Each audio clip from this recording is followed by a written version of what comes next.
Hello friends, ಇವತ್ತಿನ ನನ್ನ recipe ಬಾಳೆಕಾಯಿ ಪಲ್ಯ.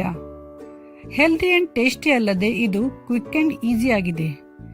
ಇದು ಒಂದು ಡ್ರೈ ಪಲ್ಯ ಆಗಿರುವುದರಿಂದ ಲಂಚ್ ಬಾಕ್ಸ್ಗೆ ಚಪಾತಿ ಜೊತೆ ಒಳ್ಳೆ ಕಾಂಬಿನೇಷನ್. ಈ ಬಾಳೆಕಾಯಿ ಪಲ್ಯ ರೆಸಿಪಿ ನಿಮ್ಗೆ ಇಷ್ಟ ಆದರೆ ವಿಡಿಯೋ ಕೆಳಗಡೆ ಇರುವ ಲೈಕ್ ಬಟನ್ ಅನ್ನು ಪ್ರೆಸ್ ಮಾಡಿ. ಇಲ್ಲಿವರೆಗೂ ಯಾರಾದರೂ ನನ್ನ ಚಾನೆಲ್ ಪಾಕಶೃಂಗಾರವನ್ನು ಸಬ್ಸ್ಕ್ರೈಬ್ ಮಾಡಿಲ್ಲ ಅಂದ್ರೆ ಪ್ಲೀಸ್ ಸಬ್ಸ್ಕ್ರೈಬ್ ಮಾಡಿ ಮತ್ತು ನನ್ನ ಹೊಸ ವಿಡಿಯೋ ನೋಟಿಫಿಕೇಶನ್ಗಾಗಿ ಬೆಲ್ ಐಕಾನ್ ಅನ್ನು ಪ್ರೆಸ್ ಮಾಡಿ. ಬಾಳೆಕಾಯಿ ಪಲ್ಯ ಮಾಡಲು ಬೇಕಾಗುವ ಸಾಮಗ್ರಿಗಳು: ಸಾಸಿವೆ, ಜೀರಿಗೆ, ಉದ್ದಿನಬೇಳೆ, ಅರಿಶಿನ, ಸಣ್ಣದಾಗಿ ಕಟ್ ಮಾಡಿರುವಂತಹ ಹಸಿಮೆಣಸಿನಕಾಯಿ, ಕಟ್ ಮಾಡಿರುವಂತಹ ಕೊತ್ತಂಬರಿ ಸೊಪ್ಪು, ಕಟ್ ಮಾಡಿದ ಒಂದು ಈರುಳ್ಳಿ, ಕಾಯಿ ತುರಿ, ಕರಿಬೇವು, ನಿಂಬೆ ರಸ, ಎಣ್ಣೆ ಮತ್ತು ಉಪ್ಪು. ಈ ಪಲ್ಯಕ್ಕೆ ಎಣ್ಣೆ ಮತ್ತು ಖಾರ ಸ್ವಲ್ಪ ಜಾಸ್ತಿನೇ ಇರಬೇಕು, ಅಂದ್ರೆ ಈ ಪಲ್ಯ ಚೆನ್ನಾಗಾಗುತ್ತೆ. ಈ ರೆಸಿಪಿಗೆ ಬೇಕಾಗುವ ಸಾಮಗ್ರಿಗಳು ಮತ್ತು ಅದರ ಮೆಜರ್ಮೆಂಟ್ ಅನ್ನು ಡಿಸ್ಕ್ರಿಪ್ಷನ್ ಬಾಕ್ಸ್ ಅಲ್ಲಿ ಹಾಕಿದ್ದೇನೆ. ಫಸ್ಟ್ ಬಾಳೆಕಾಯಿ ತಗೊಂಡ್ಬಿಟ್ಟು ಕ್ಲೀನ್ ಆಗಿ ತೊಳೆದು ಈ ತರ ಸೈಡ್ ಅಲ್ಲಿ ಹಿಂದೆ ಮತ್ತೆ ಮುಂದೆ ಕಟ್ ಮಾಡ್ಕೋಬೇಕು. ನಂತರ ಪೀಲರ್ ಇಂದ ಮೇಲ್ಗಡೆ ಸ್ವಲ್ಪ ಸಿಪ್ಪೆ ತಗೋಬಹುದು. ಪೀಲರ್ ಇಂದ ತೆಗಿಬಹುದು, ಇಲ್ಲಾಂದ್ರೆ ನೈಫ್ ಇಂದ ತೆಗಿಬಹುದು. ನಿಮ್ಗೆ ಯಾವ್ದು ಕಂಫರ್ಟೇಬಲ್ ಆಗುತ್ತೆ ಅದರಿಂದ ಸ್ವಲ್ಪ ಮೇಲ್ಗಡೆ ಸಿಪ್ಪೆ ತೆಗಿಬೇಕು, ತುಂಬಾ ತೆಗಿಬಾರ್ದು. ನಾನಿಲ್ಲಿ 2 ಬಾಳೆಕಾಯಿ ತಗೊಂಡಿದ್ದೀನಿ. ಈ ತರ ತೆಗೆದ್ಬಿಟ್ಟು ರೆಡಿ ಮಾಡಿ ಇಟ್ಕೋಬೇಕು ಅದನ್ನ.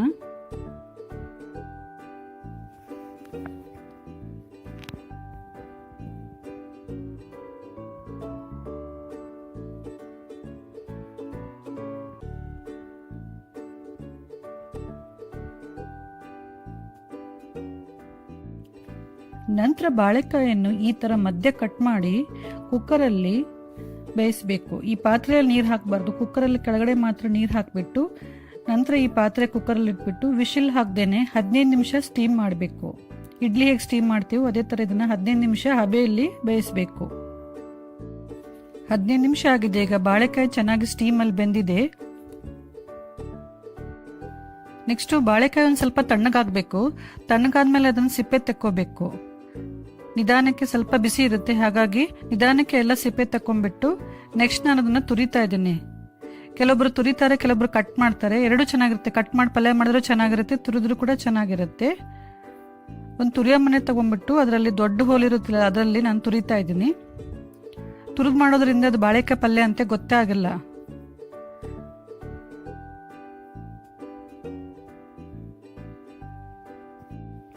ಎರಡು ಬಾಳೆಕಾಯಿ ನಾನು ಚೆನ್ನಾಗಿ ನೀಟಾಗಿ ತುರಿದು ಇಟ್ಕೊಂಡಿದ್ದೀನಿ. ನೆಕ್ಸ್ಟ್ ಇವಾಗ ಪಲ್ಯ ಮಾಡೋಣ.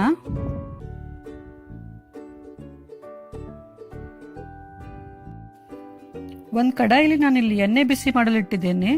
ಎಣ್ಣೆ ಬಿಸಿ ಆದ ತಕ್ಷಣ ಅದರಲ್ಲಿ ಸಾಸಿವೆ ಹಾಕಿ, ಸಾಸಿವೆ ಒಂದು ಸ್ವಲ್ಪ ಸಿಡಿಬೇಕು. ಸಾಸಿವೆ ಸಿಡಿದ್ಮೇಲೆ ನೆಕ್ಸ್ಟ್ ಜೀರಿಗೆ ಹಾಕಿ, ಜೀರಿಗೆ ಮತ್ತೆ ಸಾಸಿವೆ ಸ್ವಲ್ಪ ಸಿಡಿದ್ಮೇಲೆ ಕರಿಬೇವು ಹಾಕಿ, ನಂತರ ಉದ್ದಿನಬೇಳೆ ಹಾಕಿ ಸ್ವಲ್ಪ ಕೈಯಾಡಿಸಿ.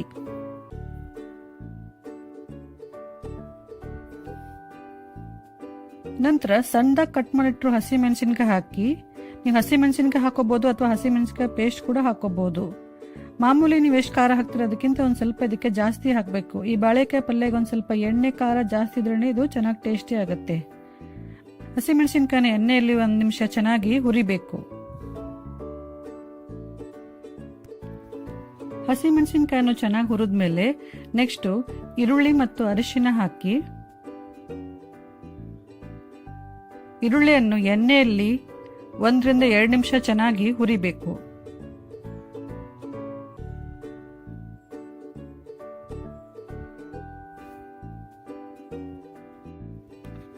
ಈರುಳ್ಳಿ ಚೆನ್ನಾಗಿ ಹುರಿದ ಮೇಲೆ ನಂತರ ಅದರಲ್ಲಿ ಮುಂಚೆ ತುರಿದಿಟ್ಟ ಬಾಳೆಕಾಯಿಯನ್ನು ಹಾಕಿ,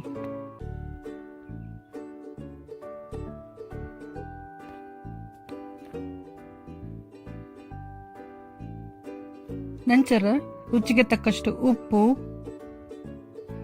ಕಟ್ ಮಾಡಿದ ಕೊತ್ತಂಬರಿ ಸೊಪ್ಪು ಮತ್ತು ಕಾಯಿ ತುರಿ ಹಾಕಿ ಚೆನ್ನಾಗಿ ಮಿಕ್ಸ್ ಮಾಡಿ.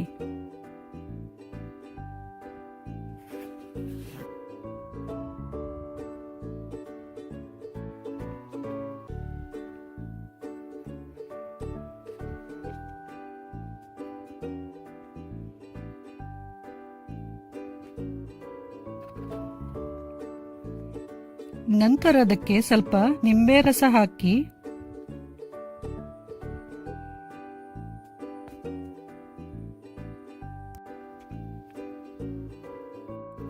ನಂತರ ಸ್ವಲ್ಪ ನೀರು ಚಿಮ್ಕಿಸ್ಬಿಟ್ಟು ಇದನ್ನ ಮುಚ್ಚಿಡಬೇಕು. 1-2 ನಿಮಿಷ. ಜಾಸ್ತಿ ನೀರು ಹಾಕಬಾರ್ದು, ಇದು ಡ್ರೈ ಪಲ್ಯ ಆಗಿರೋದ್ರಿಂದ ಇದಕ್ಕೆ ಜಾಸ್ತಿ ನೀರು ಬೇಕಾಗಲ್ಲ, ಸ್ವಲ್ಪ ನೀರು ಚಿಮ್ಕಿಸ್ಬೇಕಷ್ಟೇ. ಈಗ 3 ನಿಮಿಷ ಆಗಿದೆ, ನಮ್ಮ ಪಲ್ಯ ಚೆನ್ನಾಗಿ ಬೆಂದಿದೆ. ಮಧ್ಯ ನಾನು ತೆಗೆದ್ಬಿಟ್ಟು ಕೈ ಆಡಿಸ್ತಾ ಇದ್ದೆ. ಇದು ಡ್ರೈ ಪಲ್ಯ ಆಗಿರೋದ್ರಿಂದ ಮಧ್ಯ ಒಂದು ಸ್ವಲ್ಪ ತೆಗೆದ್ಬಿಟ್ಟು ಕೈ ಆಡಿಸ್ತಾ ಇರಬೇಕು. ಮತ್ತೆ ಸ್ಟೀಮಲ್ಲಿ ಇದು ಚೆನ್ನಾಗಿ ಕುದ್ದಿರೋದ್ರಿಂದ ಜಾಸ್ತಿ ಕುದಿಸುವುದು ಅಥವಾ ಬೇಯಿಸುವ ಅವಶ್ಯಕತೆ ಇಲ್ಲ.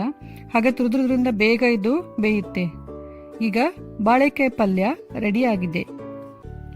ಸೊ ಫ್ರೆಂಡ್ಸ್, ಈಗ ಬಿಸಿ ಬಿಸಿಯಾದ ಹೆಲ್ದಿ ಅಂಡ್ ಟೇಸ್ಟಿ ಆಗಿರುವ ಬಾಳೆಕಾಯಿ ಪಲ್ಯ ರೆಡಿ ಆಗಿದೆ. ಈ ರೆಸಿಪಿ ನಿಮ್ಮೆಲ್ರಿಗೂ ಇಷ್ಟ ಆಗಿದೆ ಅನ್ಕೋತೀನಿ. ಇಷ್ಟ ಆದ್ರೆ ದಯವಿಟ್ಟು ಲೈಕ್ ಮಾಡಿ, ಶೇರ್ ಮಾಡಿ, ಕಮೆಂಟ್ ಮಾಡಿ ಹಾಗೂ ನನ್ನ ಚಾನೆಲ್ ಪಾಕಶೃಂಗಾರವನ್ನು ಸಬ್ಸ್ಕ್ರೈಬ್ ಮಾಡೋದು ಮಾತ್ರ ಮರಿಬೇಡಿ. Thank you.